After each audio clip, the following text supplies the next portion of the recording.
भगवान से प्रार्थना करेंगे, निवेदन करेंगे तो वो अवश्य स्वीकार करेगा, सुनेगा।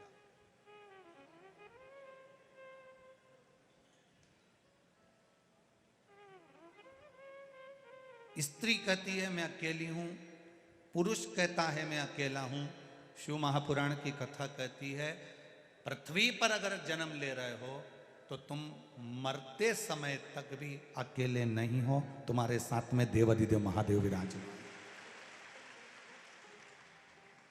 गर्भ में आए, माता के गर्भ में पहुंचे, उस दिन से महादेव तुम्हारे साथ में हो गए।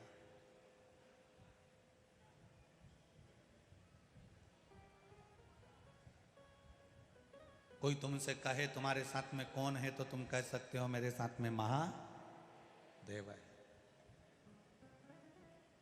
तुम्हारे साथ कौन है?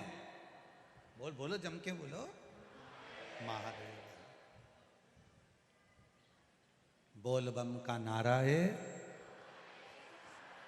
उसके सहारे जी रही हूं मैं उसके सहारे रह रहा हूं, कोई दूसरा नहीं। और किसी की सामर्थ्यता भी नहीं है कि कोई तुम्हारा साथ दे दे। कितने भी करोड़पति तुम्हारे रिश्तेदार होंगे, तुम्हारे दुख की घड़ी में अगर 5 लाख रुपए दे दे तो गारंटी है, तुम्हारे दुख की घड़ी में दे दे तो गारंटी। करोड़पति रिश्तेदार हैं, लखपति हैं, ढेरों संपदा है उनके पास, और कभी रोते रोते चले जाना और कह देना मुझको 5 लाख रुपए की 10 लाख रुपए की जरूरत है। अरे 10-5 लाख तो जाने दो, 50,000 भी अगर दे देना तो बहुत बड़ी बात है भाई।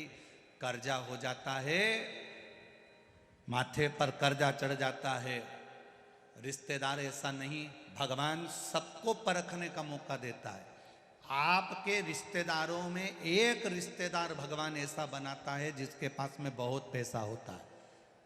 भगवान सबको परखने का मौका देता है। उसके पास भी जाकर कहना साहब कर्जा हो गया है, मैं तुम्हें बाद में दे दूंगा, तुम मुझे 5 लाख रुपए दे दो, 2 लाख दे दो, 50,000 दे दो, मुझे इतना दे दो, मेरा ये काम कर दो। कोई भी कितना भी करोड़पति होगा, मुश्किल। अब तुमने उससे जाकर कहा, तुमने दूसरे से जाकर निवेदन करा, फिर तुमने तीसरे से जाकर निवेदन करा, फिर तुमने चौथे से जाकर निवेदन करा। इतने लोगों के पास जा जाकर समय बर्बाद करा। एक बार जिसने चोर को कुबेर बनाया था उस महादेव के पास जाकर बैठ जाती तो तुझे हाथ जोड़ने की कहीं जरूरत ही नहीं पड़ती, तुझे किसी को कहने की जरूरत ही नहीं पड़ती।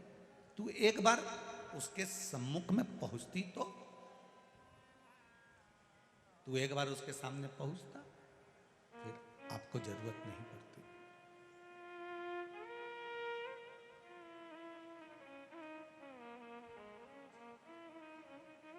अपने बच्चों को भी सिखा दो कि कोई तुम्हारा साथ देगा कि नहीं देगा ये पता नहीं है, पर इतना विश्वास रखना कि वो कैलाश पर रहने वाला देवाधिदेव महादेव तुम्हारा साथ जरूर देगा। कोई देगा नहीं देगा उसका हमको विश्वास नहीं।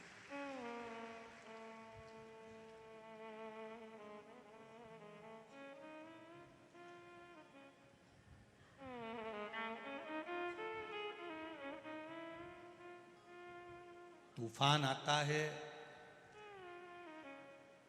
बड़ी बड़ी कश्तियों को डुबो देता है।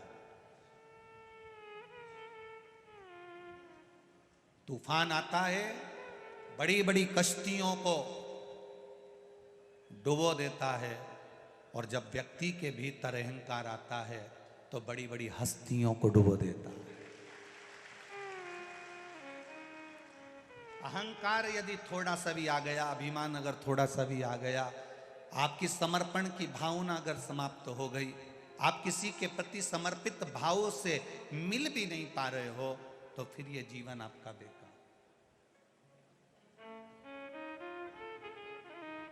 जीवन व्यर्थ।